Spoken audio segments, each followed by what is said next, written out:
Welcome to Outside the Box with Ascendia USA, a podcast educating US-based e-tailers on international shipping topics and how they can expand their global e-commerce footprint. Hey everybody, welcome back to part 2, episode 5, focused on subscription boxes with our special guest, John Haji. Thanks so much for listening. Enjoy. There's a lot of facets of logistics that play into the post-purchase experience that are very important to own in on. Awesome. Those are great points. I agree. Our job as a partner to a lot of these brands in the subscription box space is to, obviously, we can talk about this is what we do, but when it comes down to it is we want to help create a great customer experience.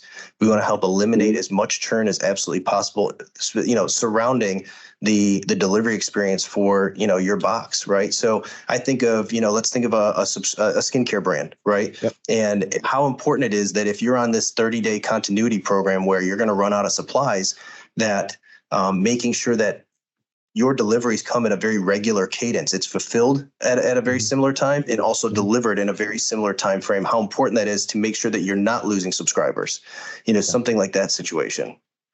Especially on, you made a really good point there too, as well, especially on products that are, depletable products. Like you want to adhere to a schedule where this product is arriving every 30 days.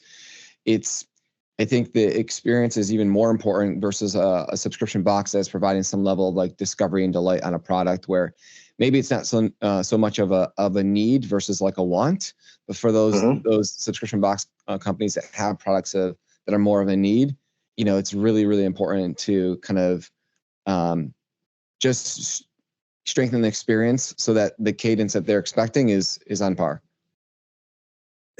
Absolutely. The other thing that I have found is you talked about, milestone tracking updates, consistent tracking updates. So with customer experience comes, and just as the market shifted from, if we look at pre-COVID to let's call it post-COVID, the amount of shippers that have transitioned or are working to transition from a DDU delivery method to a DDP delivery method, right? And there are a specific set of challenges with a subscription box because of the high SKU count typically in each individual order. So that can create a challenge for some shippers.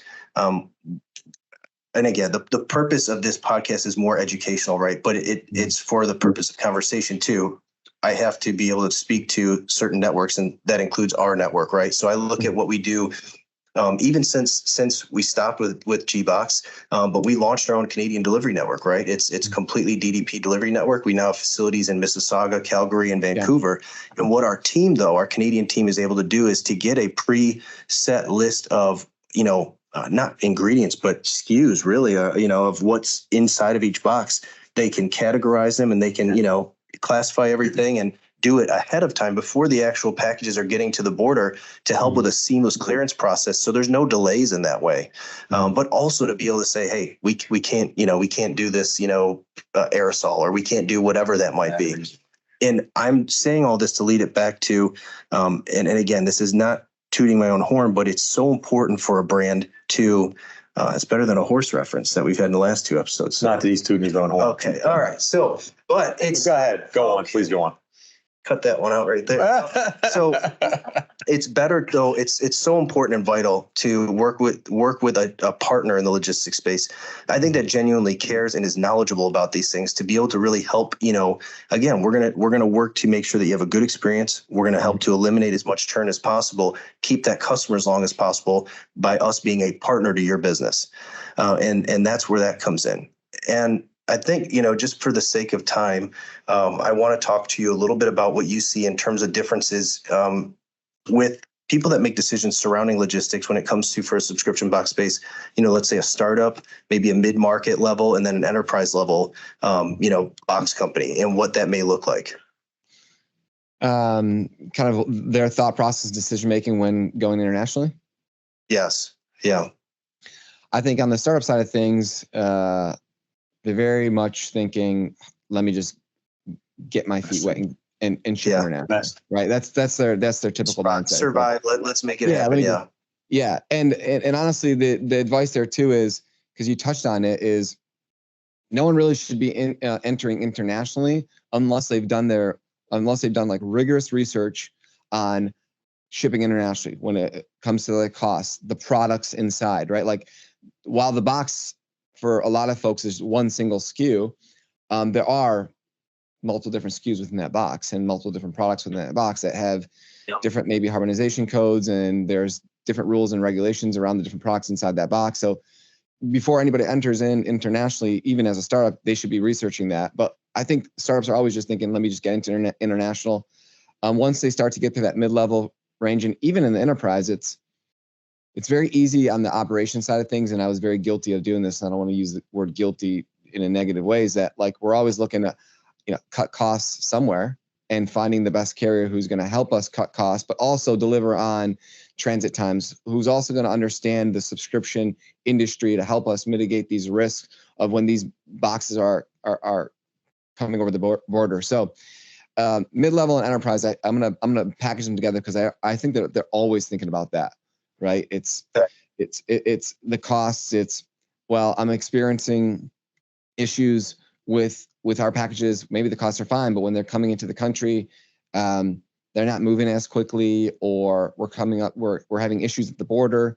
And so finding the right partner who's going to help mitigate all those risks and who understands the industry and understands the nuances of a subscription box is going to come into play for a lot of those brands. Yeah, go ahead. So that's a great point. I wanted to ask your opinion. So you've been doing this a long time, obviously. The client's behavior or anything, or their customers, what has changed in your opinion from when this first started out, when you were in the beginning, what has changed in the market in your opinion? Anything? Any kind of buying behaviors has changed? When I was at UPS, we had a lot of these companies, and the cadence was the first to the fifth. They would ship. Then the other group would ship the 8th to the 10th, and whatever. But during COVID, it kind of slid a little bit because the transit expectations were longer, right? Yep. And that was a tough time for subscription boxes, but that was good. A lot of people were home. But I'm just curious, what in your opinion has changed? Anything in the market of what the expectation in this subspace? Yeah, well, I think there's there's a couple different things that changes. Where it was very much the subscription box space, at least when we started off, it seemed like there were more boxes out there that were all about discovery and delight of different products.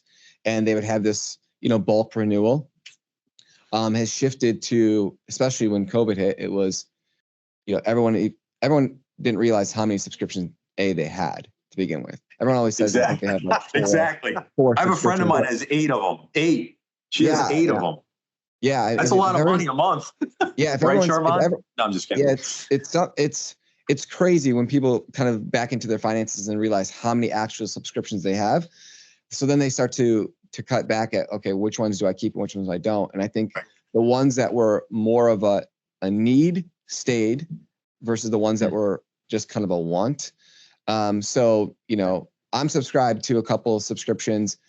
One is an air filter for my AC system. Every 3 months, I get a filter sent to my. You're living that husband and dad life, okay? Yeah, I don't have to jump in my car. I don't have to go to the local Home Depot and grab an air filter. But that's something that you need to replace every single month.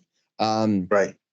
And no one thinks about those subscriptions, but there's been a shift in the type of subscription that you purchase. Ones that are maybe a little bit more of a need than a want, and then also what has shifted a lot in subscription box companies is the ability to offer the consumer this flexibility to manage their subscription with a little bit more autonomy, right? So making it easier for them to log into their accounts. If they don't want the box this month, to put it on hold, pause it, skip a month, giving them the flexibility to say, you don't have to subscribe this month. And that kind of actually helps increase the LTV on the consumer, because they don't think that, okay, I have to go through this daunting process of canceling right now because they've given me this flexibility of just pausing it this month. And you're more likely to save that customer by offering the flexibility to manage their subscription with a little bit more autonomy. And that's something that we're seeing more with subscriptions as well. So that's a good point, because it's mostly apparel, right? Like I know a couple of large. Could be skincare, could be apparel. You can go in and A couple of large ones. Typically what'll happen is you'll get a notification. It'll say, hey, we're preparing your box, or we're doing something like that. Yep. Want to modify any changes, and you can go in and you can change. It's very cool functionality. So John, I know we're getting close on time. We are?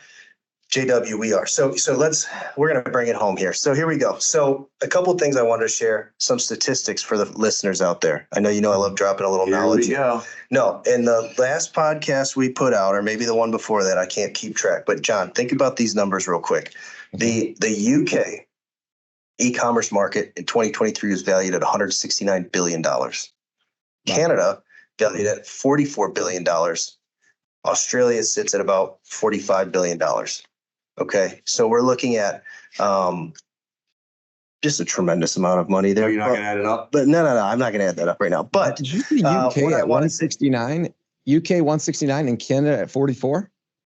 Yes, Canada's ninth largest e-commerce market. UK is the third largest. It's China, US, UK, and then there's a country, because one of the podcasts we recorded previously focused on Canada, UK, Australia. So that's why I'm talking about these. And as Sendia USA, our largest export countries for our business is Canada, Australia, UK, and that's why we were focusing on. Yeah. So, but for us as an organization, our largest partner for export is Canada, and that's what we focus on more. But anyway, shifting over here real quick.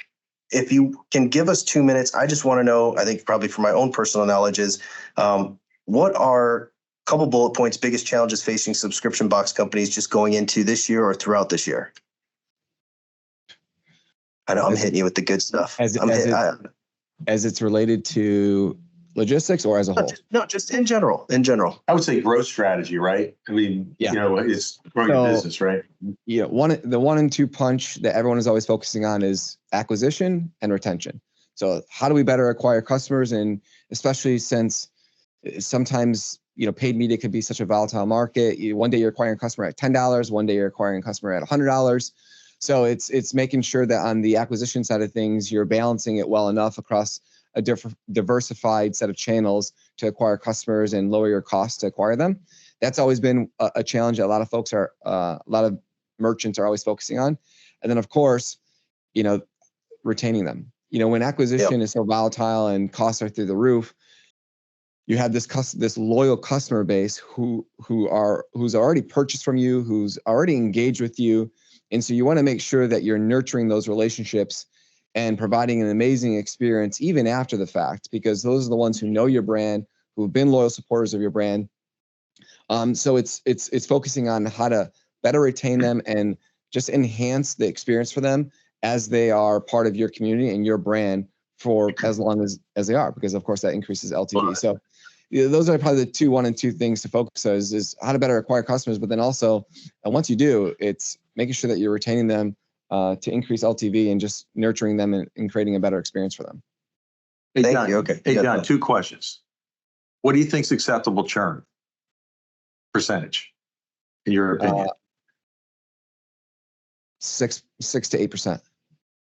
Wow, that's pretty good. And then what's the average length of a SubBox keeps a customer? LTV, lifetime value. Yeah. So how long? Sorry. Great question. And obviously I think it varies depending on the industry the actual box is in, right? You're going to see, again, going back to products that are depletable and replenishable. I bet the consumer that is subscribed to Dollar Shave Club or Harry's Razors has a much greater LTV, and they've received many more boxes than, let's say, a gentleman's box, because after so many months, you could love the socks and the ties in the box, but your sock drawer gets full, right? Not this guy. Never quit. So what do you think about the food? Nick was our. Nick was our. Him? Nick was a subscriber for years. Years. Right? Years. A lot of socks. He was an outlier. You didn't change your strategy then. Why? Yeah, he was an outlier.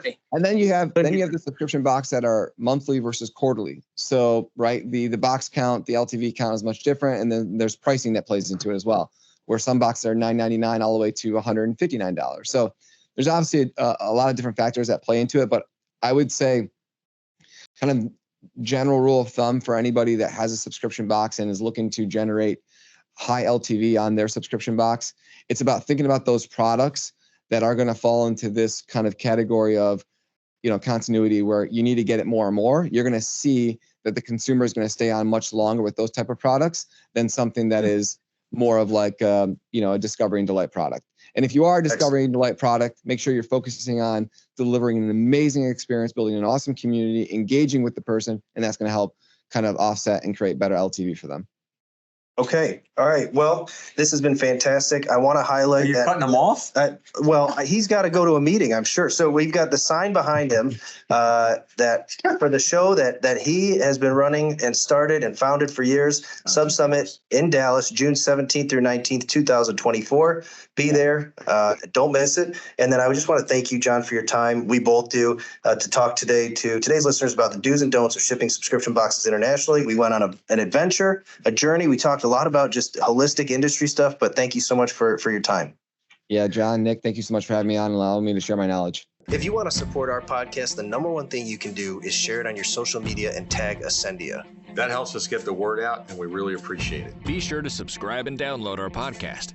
If you want to learn more about today's topic, email us at ecommerce.usa@ascendia.com and check back frequently for new discussions on e-commerce shipping to Canada and worldwide.